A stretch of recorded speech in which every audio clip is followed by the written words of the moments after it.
इस वीडियो में श्रम विभाजन और जाति प्रथा डॉक्टर भीमराव अंबेडकर द्वारा लिखे हुए जो भाषण उनको देना था वो भाषण को पढ़ेंगे। इस भाषण को हिंदी रूपांतरण ललई सिंह यादव ने किया था और इसी भाषण का हिंदी रूपांतरण हम निबंध के रूप में पढ़ते हैं। तो हम श्रम विभाजन और जाति प्रथा एक हिंदी का निबंध है जो डॉक्टर भीमराव अंबेडकर द्वारा लिखा गया है। तो हम पढ़ते हैं और इसमें जितने भी VVI ऑब्जेक्टिव क्वेश्चन होगा वो हम इसमें पढ़ेंगे। देखिए ये किस विधा की रचना, ये निबंध है। बाबा साहब के विख्यात भाषण एलिहेंशन ऑफ द कास्ट का ये संक्षिप्त अंश है जो ललई सिंह यादव ने हिंदी रूपांतरण किया था। प्रस्तुत निबंध भारतीय लोकतंत्र के भाविक नागरिकों के लिए अत्यंत शिक्षाप्रद तथा पथ प्रदर्शक है। इस निबंध में जाति प्रथा के आधार पर श्रम विभाजन का तार्किक दृष्टिकोण प्रस्तुत किया गया है। इनका रचनाकार डॉक्टर भीमराव अंबेडकर हैं।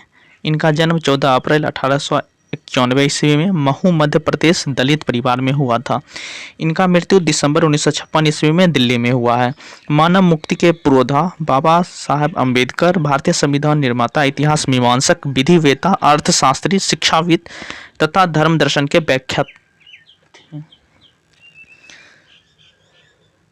रचनाकार की प्रमुख कृतियाँ, इनके अनेक प्रकार से रचना लिखे हुए हैं जो इनमें से कुछ इम्पोर्टेंट हैं जो आपके पूछ सकता है बोर्ड के एग्जाम में ऑब्जेक्टिव के रूप में। जैसे who are the Shudras, Buddhism and, देखिए ये है who are the Shudras, Buddhism and communism, ये सब है बुद्धाज एंड हिज धम्मा। ये सब ऑब्जेक्टिव में इनके द्वारा लिखी गई पुस्तक इम्पोर्टेंट है जो VVI क्वेश्चन में पूछ सकता है।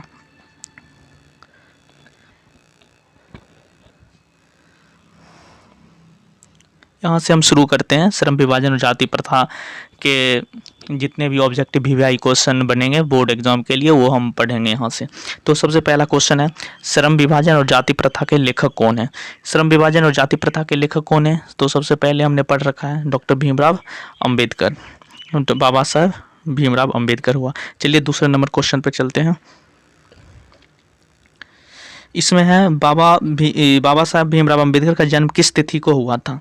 ये चार ऑप्शन है। 14 अप्रैल 1891 ईस्वी, 14 अप्रैल 1892 ईस्वी, 24 अप्रैल 1893 ईस्वी, 24 अप्रैल 1894 ईस्वी।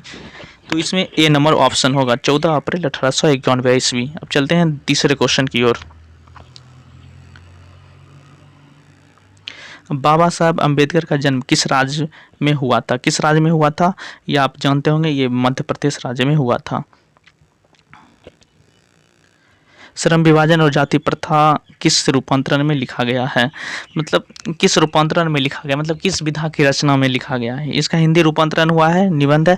बाबा साहब अंबेडकर भाषण दिए थे, क्या दिए थे? भाषण। और इसका हिंदी अनुवाद किसने किया था? इनका हिंदी अनुवाद ललई सिंह यादव ने किया था। हिंदी रूपांतरण जो निबंध है इसका संक्षिप्त रूप है। ये जो भाषण देना था इनको लाहौर में देना था, लाहौर अधिवेशन में, 1935 के लाहौर अधिवेशन में। चलिए पांचवा क्वेश्चन की ओर चलते हैं।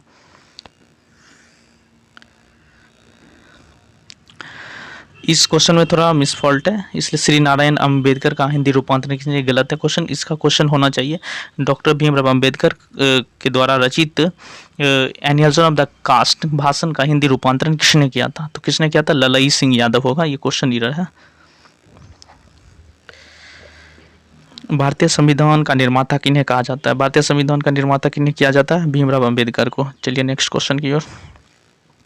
श्रम विभाजन और जाति प्रथा पाठ बाबा साहब के किस भाषण का संवादित अंत है? किस भाषण से लिया गया है? मतलब ये था annihilation of the caste. Annihilation of the caste बार बार बोल रहे हैं, ये इंपॉर्टेंट है। एनिहलेशन ऑफ द कास्ट किस पुस्तक से लिया गया? श्रम विभाजन और जाति प्रथा को एनिहलेशन ऑफ द कास्ट, ये इंग्लिश में लिखा गया है। इंग्लिश में भाषण को देना था लाहौर अधिवेशन में, तो इसका हिंदी रूपांतरण हम लोगों को निबंध में के रूप में, संक्षिप्त रूप में ललई सिंह द्वारा रूपांतरण किया गया है, उसी को पढ़ने को मिल रहा है। भीमराव अंबेडकर के मुख्य प्रेरक व्यक्ति थे। भीमराव अंबेडकर साहब के कौन कौन इनके मतलब जीवन के मुख्य प्रेरक थे जिनसे ये प्रेरित थे? तो बुद्ध थे, कबीर थे, ज्योतिबा फूले थे, उपयुक्त सभी हो जाएगा। डी नंबर इसका ऑप्शन हो जाएगा। आदर्श समाज स्वतंत्रता, समानता, भ्रातृत्व पर आधारित होगा। यह बात किसने कहा? यह बात किसने कहा था? ऑब्वियस सी बात है, लेनिन नहीं कहा, भीमराव अम्बेडकर नहीं कहा था। चलिए नेक्स्ट क्वेश्चन। आधुनिक स्वस्थ समाज श्रम विभाजन को आवश्यक क्यों मानता है? मतलब आधुनिक जो समाज है ना, श्रम विभाजन को आवश्यक क्यों मानेगा, क्यों मानता है? इसका क्या होगा? कार्यकुशलता के लिए, भाईचारा के लिए, रूढ़िवादिता के लिए, प्रगति के लिए। इसका कमेंट में आंसर आप लोग दीजिए। 11 नंबर, भारत में बेरोजगारी का मुख्य कारण क्या है? बताइए, भारत में बेरोजगारी का क्या मुख्य कारण? मुख्य कारण तो बहुत कुछ है इसमें, लेकिन आपके बुक के अनुसार, पाठ के अनुसार इसमें क्या होगा? जाति प्रथा। समाज और राजनीतिक में बेहद सक्रिय भूमिका निभाते हुए अंबेडकर ने किनकी मानवीय एवं अधिकार दिलाने के लिए अनेक प्रयास किया? मतलब समाज में राजनीतिक बेहद सक्रिय भूमिका निभाए अम्बेडकर साहब ने, तो मानवीय अधिकार को दिलाने के लिए अनेक प्रयास किए। तो किन के लिए प्रयास किए थे? मतलब हर एक वर्ग के वर्गों के लिए प्रयास किए थे। अछूतों के लिए, स्त्रियों के लिए, मजदूरों के लिए, उपयुक्त सभी हो जाएगा।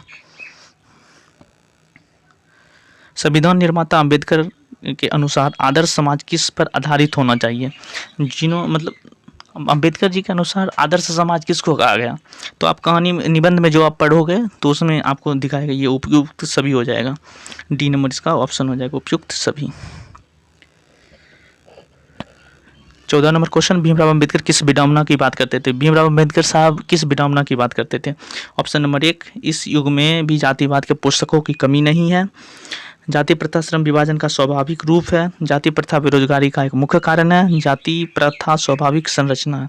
इसका ऑप्शन ए हो जाएगा, इस युग में भी जातिवाद के पुस्तकों की कमी नहीं है। Option number A. क्यों? क्योंकि विडंबना के रूप में जातिवाद को ही मानते थे भीमराव अम्बेडकर साहब।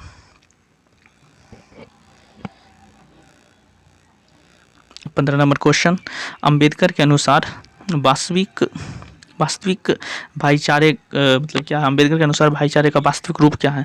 तो ये सबसे इम्पोर्टेंट क्वेश्चन है, आपको ये पूछ सकता है। दूध पानी के मिश्रण की तरह। किसके मिश्रण की तरह बताए थे? दूध पानी के मिश्रण की तरह। ऑप्शन देख सकते हैं।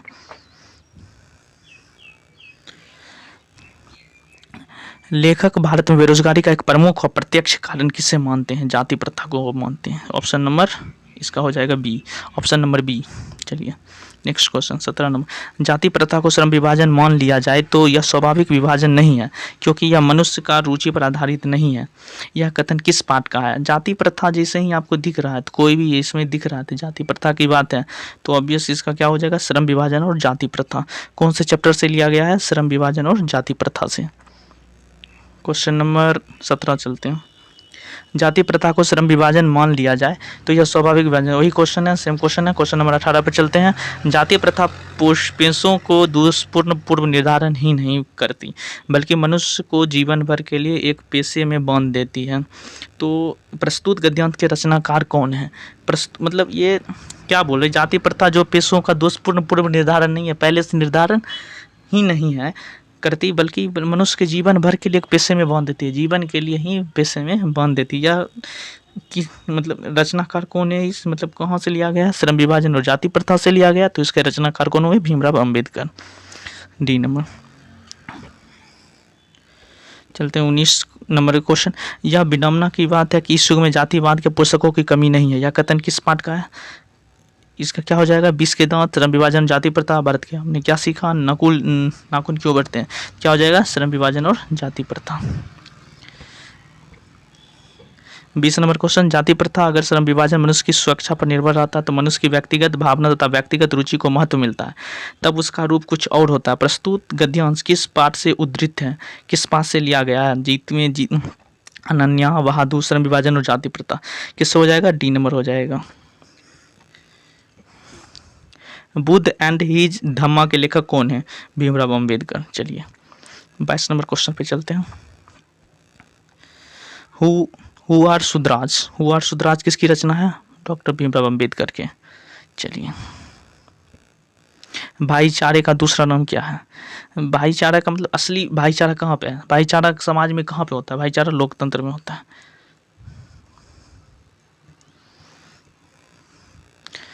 अंबेडकर ने किनको मानवीय अधिकार और सम्मान दिलाने के लिए आवश्यक मतलब अथक संघर्ष किया? अछूतो, स्त्रियों, मजदूर और उपयुक्त सभी के लिए इन्होंने किए थे। 24 का डी हो जाएगा। चलिए 25, किनके प्रोत्साहन पर अंबेडकर उच्चतर शिक्षा के लिए न्यूयॉर्क गए थे पढ़ने के लिए? अब देखिए ये सबसे इंपॉर्टेंट क्वेश्चन है, VVI क्वेश्चन ऑब्जेक्टिव का, ये VVI क्वेश्चन है। इसका क्या हो जाएगा? इसका हो जाएगा बड़ौदा नरेश। किसके प्रोत्साहन पे गए थे? बड़ौदा नरेश के प्रोत्साहन पे गए थे। द कास्ट इन इंडिया किसके द्वारा लिखा गया है? डॉक्टर भीमराव अंबेडकर के द्वारा लिखा गया। कास्ट के या जाति के संबंध में आया तो सीधे लगाइए। भारत सरकार के कल्याण मंत्रालय से बाबा साहब अंबेडकर संपूर्ण वाङ्मय कितने खंडों में प्रकाशित किए थे? कितने थे? 16, 20, 18, 21। कितने खंडों में थे बच्चों? 21 खंडों में प्रकाशित किया गया था। श्रम विभाजन और जाति प्रथा भाषण लेख रूप में वार्षिक सम्मेलन के लिए तैयार किया गया था। कब के लिए तैयार किया? 1935 के। ये लाहौर में देना था। कहाँ पे? लाहौर अधिवेशन में था। लाहौर अधिवेशन में इनको देना था और ये एक मीटिंग कैंसिल हो गया था तो उसमें नहीं दे पाए, तो इसका हिंदी रूपांतरण ललई सिंह यादव ने किया था और वही निबंध के रूप में हम लोग पढ़ते हैं। लेकिन एलिहेंशन ऑफ द कास्ट में ये बुक क्या है? भाषण का बुक है ये। इस युग में भी जातिवाद के पोषकों की कमी नहीं है। लेखक के अनुसार यह कैसी बात है? यह तो विडंबना की बात है ना। ये पहले भी क्वेश्चन कर चुके हैं। ये विडंबना की बात हुई, सम्मान की बात थोड़ी है कि जातिवाद के पोषकों की कमी नहीं है। कि लेखक के अनुसार यह कैसी बात है? विडंबना की बात है। चलिए बाबा साहब, ये इस क्वेश्चन में क्या? बाबा साहब भीमराव अम्बेडकर का निधन कब हुआ? कब निधन हुआ था? 1952, 1956, 1960 ईस्वी में। एक चीज़ कमेंट में कीजिए, इनका जन्म कब हुआ था और इनका निधन कब हुआ? दोनों कीजिए। और कहाँ पे इनका जन्म हुआ था कमेंट सेक्शन में बताइए। क्वेश्चन नंबर 30 का आंसर। महू मध्य प्रदेश किनका जन्म स्थान है? बताइए महू मध्य प्रदेश में किनका जन्म हुआ है? भीमराव अम्बेडकर, महात्मा गांधी, मैक्स मुलर, बिस्मिल्ला खां। किसका हुआ? इनका हुआ है। चलिए 32 नंबर क्वेश्चन। देयर मैकेनिज्म किनकी कृति है? देयर मैकेनिज्म किनकी कृति है? ये महात्मा गांधी, रामविलास शर्मा, भीमराव अम्बेडकर, अमरकांत। भीमराव अम्बेडकर का है। एक एनिहेल्सन ऑफ द कास्ट, एक बुक का नाम रखिए, एनिहेल्सन ऑफ द कास्ट। और ये देयर मैकेनिज्म दोनों इंपॉर्टेंट है। विडंबना का अर्थ क्या होता है? विडंबना का अर्थ क्या होता है? उपहास होता है। 34 नंबर क्वेश्चन में, भारत में जाति प्रथा का मुख्य कारण क्या है? भारत में देखिए डॉक्टर भीमराव अंबेडकर अपने भाषण में क्या बताते हैं, अपने निबंध में क्या बोल रहे हैं? भारत में जाति प्रथा का मुख्य कारण क्या है? मुख्य कारण बेरोजगारी, अशिक्षा, उद्योग धंधों की कमी, राजनीति, अशिक्षा है। अशिक्षित होने पे ही जाति प्रथा ये हम लोग पे हावी हो जा रहा है। मानव मुक्ति का प्रोधा किसे कहा गया? मानव मुक्ति के प्रोधा, अब देखिए मानव मुक्ति का प्रोधा हो, संविधान का निर्माता हो, ये सब किसे कहा गया था? डॉक्टर भीमराव अंबेडकर जी को कहा गया। क्वेश्चन नंबर अब 36 की ओर चलते हैं। जाति प्रथा क्यों स्वाभाविक विभाजन नहीं है? अब बताइए, सबसे इंपॉर्टेंट क्वेश्चन इसका, इसमें आपको सब्जेक्टिव पे ही पूछ सकता है 5 नंबर में कि जाति प्रथा क्यों स्वाभाविक विभाजन नहीं है। अब एक चीज़ बताइए, जाति प्रथा स्वाभाविक विभाजन कैसे हो सकता है? आपको मन बनने के लिए कुछ भी है, आपका रास्ता है, आपका भविष्य कुछ भी हो सकता है, डॉक्टर बनना, इंजीनियर बनना, कुछ भी बन सकते हो। तो आप पहले से कैसे तय कर सकते हो, पूर्व निर्धारण नहीं कर सकते हो कि आपका जाति कौन सा होगा? तो यही बात बताया जा रहा है, जाति प्रथा क्यों स्वाभाविक विभाजन नहीं है। तो क्यों है? भेदभाव के कारण, शोषण के कारण, मजबूरी के कारण, रुचि पर आधारित नहीं होने के कारण। यानी क्या होगा? डी नंबर, रुचि पर आधारित नहीं होने के कारण। आप पूर्व निर्धारण हो जाते हो कि किसी का क्या जाति होगा, इसलिए भीमराव अंबेडकर भी इस चीज़ को विरोध किए।